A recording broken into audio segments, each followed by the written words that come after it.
क्या कभी ऐसा सोचा है कि हमारी एजुकेशन सिस्टम ऐसे प्रोफेशनल्स बना रही है जिनके अंदर शायद प्रकृति के लिए वो सच्ची एम्पैथी, वो हमदर्दी है ही नहीं।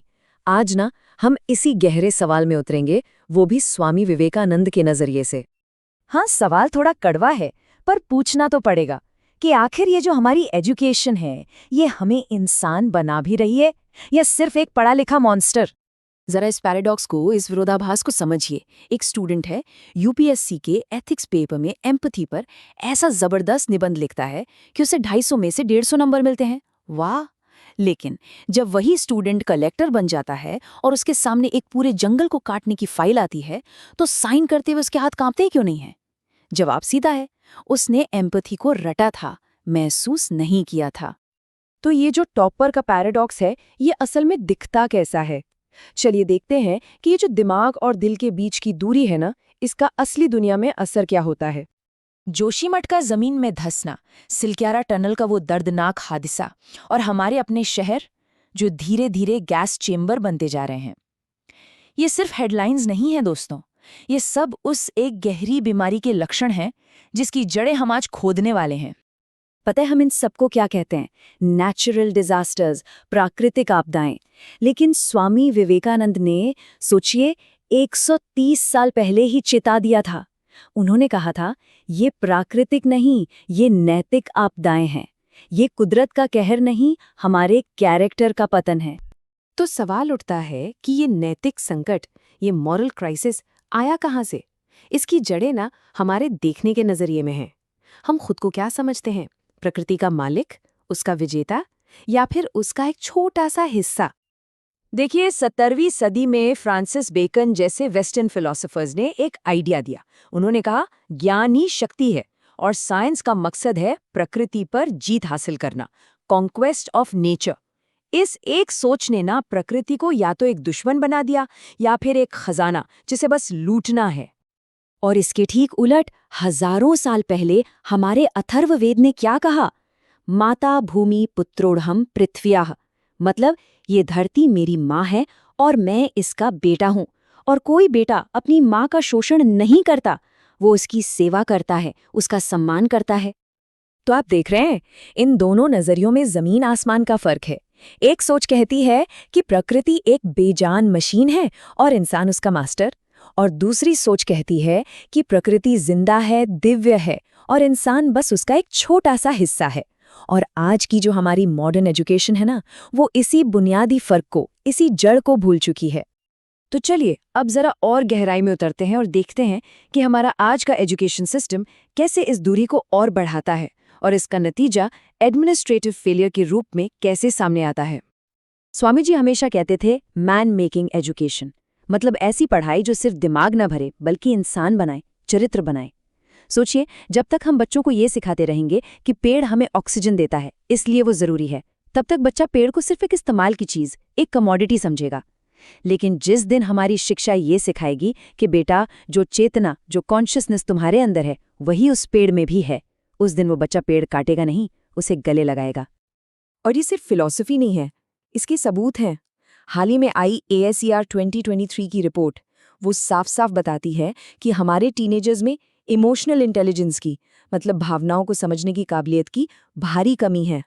हम उन्हें मैथ्स के फॉर्मूले तो रटा रहे हैं, पर जिंदगी की भावनाएं सिखाना भूल गए हैं। और इसी का सीधा नतीजा है ब्यूरोक्रेटिक एपैथी, या कहें तो नौकरशाही उदासीनता। ये वो हालत है जब अफसर लोग नियमों और फाइलों के बोझ तले इतना दब जाते हैं कि वो अपने ही फैसलों का इंसानों और पर्यावरण पर क्या असर पड़ रहा है ये महसूस करना ही बंद कर देते हैं। जोशीमठ इसका सबसे बड़ा, सबसे दुखद उदाहरण है। आप सोचिए, 1976 में मिश्रा कमेटी ने साफ साफ चेतावनी दी थी, लेकिन उसके बाद लगभग 50 सालों तक उन चेतावनियों को फाइलों में दबा दिया गया। ये सिर्फ एक पॉलिसी की नाकामी नहीं थी, ये दशकों तक फैली संवेदनहीनता का, एपैथी का नतीजा था। और यहीं पर स्वामी विवेकानंद की बात याद आती है। उन्होंने कहा था कि बुद्धि, इंटेलेक्ट आपको बहुत दूर तक ले जा सकती है, पर आखिरी सच तक, परम सत्य तक सिर्फ दिल पहुंचा सकता है। जिस दिन हमारी एजुकेशन से दिल गायब हो गया ना, उस दिन हम सिर्फ चालाक शैतान ही पैदा करेंगे।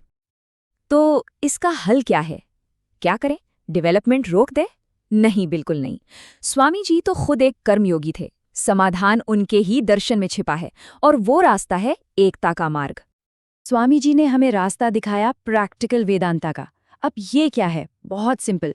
इसका मतलब है अगर हर चीज में, कण कण में वही एक ईश्वर है, वही चेतना है, तो फिर इस दुनिया की, इस प्रकृति की सेवा करना ही सबसे बड़ी पूजा है। मतलब अगर मैं नदी में गंदगी फेंक रहा हूं तो मैं दरअसल अपनी ही नसों में जहर भर रहा हूं। अगर मैं पहाड़ तोड़ रहा हूं तो मैं अपनी ही हड्डियां तोड़ रहा हूं। बस यही एहसास, फीलिंग ऑफ वननेस, यही इसका मूल है। और मजे की बात देखिए, आज जिसे मॉडर्न दुनिया डीप इकोलॉजी कहती है, मतलब ये आइडिया कि हर जीव का, चाहे वो छोटा हो या बड़ा, अपना एक महत्व है, ये और कुछ नहीं बल्कि स्वामी जी के अद्वैत वेदांत का ही तो एक नया नाम है। ये दिखाता है कि उनके विचार कितने टाइमलेस, कितने प्रासंगिक हैं आज भी। और ये सिर्फ किताबी बातें नहीं थीं, ये उनका गहरा अनुभव था। जब वो कहते हैं, क्या कुत्ता भगवान है? हाँ, तो वो असल में हर जीव के अंदर, हर चीज के अंदर उस दिव्यता का, उस डिविनिटी का ऐलान कर रहे होते हैं। और ये एक सोच प्रकृति को देखने का हमारा पूरा नजरिया बदल सकती है। और अगर इसका कोई जीता जागता सबूत चाहिए तो चिपको आंदोलन को याद कीजिए। उन गांव की महिलाओं के पास बड़ी बड़ी डिग्रियां नहीं थी, पर उनके पास वेदांतिक दृष्टि थी। उन्होंने ये नहीं कहा कि जंगल हमें लकड़ी देता है, उन्होंने कहा जंगल लकड़ी नहीं है, जंगल तो माटी, पानी और बयार है, मतलब जीवन का आधार है। प्रैक्टिकल वेदांता का इससे पावरफुल उदाहरण और क्या हो सकता है? तो अब हम अंत की ओर बढ़ रहे हैं। स्वामी विवेकानंद ने वेस्टर्न सिविलाइजेशन को एक चेतावनी दी थी। उन्होंने कहा था कि जो सभ्यता सिर्फ मटेरियल सुख सुविधा के पीछे भागेगी, वो एक ज्वालामुखी के मुहाने पर बैठी है। और आज क्लाइमेट चेंज के रूप में वो ज्वालामुखी फटने को तैयार है, जिसने ये साबित कर दिया है कि स्वामी जी कितने सही थे। तो सार क्या है? सार ये है कि एजुकेशन का असली मकसद सिर्फ एक अच्छी नौकरी पाना नहीं है, बल्कि उस अनंत चेतना से, उस इन्फिनिट से अपने रिश्ते को महसूस करना है। हमें ये याद रखना होगा कि हम प्रकृति को बचा नहीं रहे हैं, हम प्रकृति को बचाकर असल में खुद को बचा रहे हैं, क्योंकि हम प्रकृति से अलग हैं ही नहीं, हम खुद प्रकृति हैं। और ये पूरी बातचीत हमें एक आखिरी लेकिन सबसे ज़रूरी सवाल पर लाकर छोड़ देती है। क्या अब वो वक्त नहीं आ गया है कि हम अपने स्कूलों में इकोलॉजी को सिर्फ एक साइंस के सब्जेक्ट की तरह ना पढ़ाएं, बल्कि उसे एक नैतिकता की तरह, एक जीवन जीने की कला की तरह सिखाएं? इस पर सोचिएगा ज़रूर।